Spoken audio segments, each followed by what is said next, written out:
Naman po ano pag-uusapan po natin ay paano naman po mag-unsubscribe ng payment po sa atin pong Netflix. Ano for example, ayaw niyo na pong mag-member sa Netflix, gusto niyo na pong i-unsubscribe yung account niyo. So yun po ang pag-uusapan natin. Let's dive into it. Punta po tayo sa ating pong Netflix.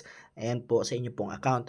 So click niyo lang po yung Netflix niyo app, and ayan po lalabas po dito yung mga accounts. Of course, click niyo yung main account. Ayan po kung alin yung ginamit ninyong main account. Then from there, punta po kayo sa inyo pong, ayan po makikita nyo sa baba yung My Netflix. So kung may profile kayo, makikita nyo yung profile niyo dyan. So dito, pupunta naman po kayo dito sa ating pong 3 line dito sa taas. Ayan po makikita nyo doon, yung binilugan ko. And from there, pwede po kayong pumunta sa account. Makikita nyo po yung account sa baba. Pindutin nyo yung account. Ayan, makikita nyo po dito yung cancel membership po. Ayan po yung cancel membership. So, i-click nyo po yung cancel membership na yan.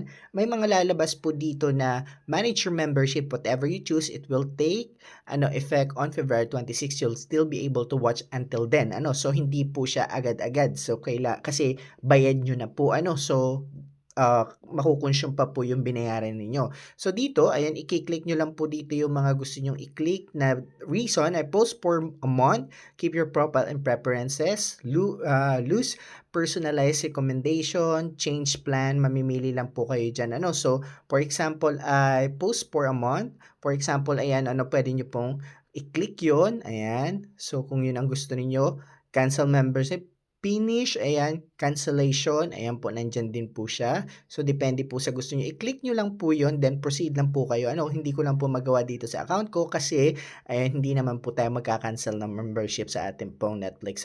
So, ayun po, that's our tutorial, and kung may tanong po kayo, ayan, siguro next time pwede na natin gawin po yung cancellation of membership. Maraming salamat po. See you around. God bless you.